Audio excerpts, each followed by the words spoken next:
আসসালামু আলাইকুম, welcome back to my page recipes by সোয়াস মম। আমি আজকে আপনাদের সাথে শেয়ার করব খাসির মাংস রান্নার রেসিপি। আমি মাংসটা খুব ভালোভাবে ধুয়ে একটা প্যানে নিয়ে নিয়েছি। উপরে পেঁয়াজ কুচি, জিরার গুঁড়া, লাল মরিচের গুঁড়া, স্বাদ মতো লবণ, আদা রসুন একসাথে বাটা, গোটা গরম মশলা, পরিমাণ মতো সরিষার তেল দিয়ে খুব ভালোভাবে হাতে মেখে নেব। আমি আজকে খাসির মাংসটা হাতে মেখে রান্না করব। আপনারা চাইলে এটা হাতে মেখে রেস্টে রেখে দিতে পারেন। হাতে সময় না থাকলে হাতে মেখে ডাইরেক্ট চুলায়ও দিতে পারেন। আমি হাতে মেখে 30 মিনিটের জন্য রেখে দেব। আমি হলুদের গুঁড়াটা দিয়ে আবারও ভালোভাবে মিশিয়ে নিয়েছি।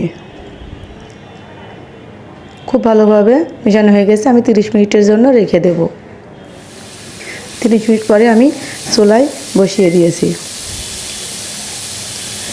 আমি অল্প একটু পানি দিয়ে ঢাকনাটা দিয়ে ঢেকে দিয়েছি। ঢাকনাটা তুলে আমি মাংসটা ভালোভাবে নেড়ে দেব। সব মশলা মাংসের সাথে ভালোভাবে মিশে গিয়েছে। আমি এখন কষানোর জন্য একটু পানি দিয়ে দেব। 2টা রসুন আর কয়েকটা কাঁচামরিচ দিয়ে দিয়েছি।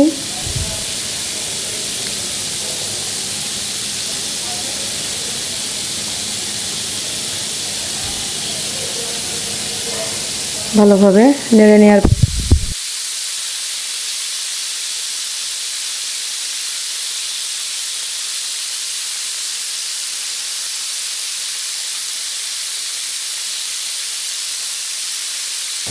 আমি ঢাকনাটা তুলে আবারও মাংসটা নেড়ে দেব।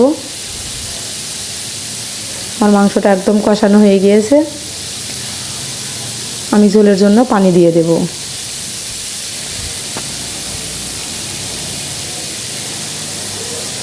আমি ঝোলের জন্য পানিটা দিয়ে দিয়েছি। এবার একটু ভালোভাবে নেড়ে দেব। আমি মাংসগুলো খুব ভালোভাবে নেড়ে দিয়েছি। আমি আবারও ঢাকনা দিয়ে ঢেকে দেব। আপনারা সবাই মাংস রান্না করতে পারেন আমি জানি, তারপরেও যদি আমার মতো এই রেসিপিটি ফলো করে রান্না করেন, রান্নাটা অনেক টেস্টি হবে। আমার রান্নাটা প্রায় শেষের দিক। আমি উপর থেকে একটু ভাজা গুঁড়া মশলা ছিটিয়ে দিয়েছি। আমার রান্নাটা হয়ে গেছে। আমি চুলাটা অফ করে দেব। আমি পরিবেশন করে দেখাবো।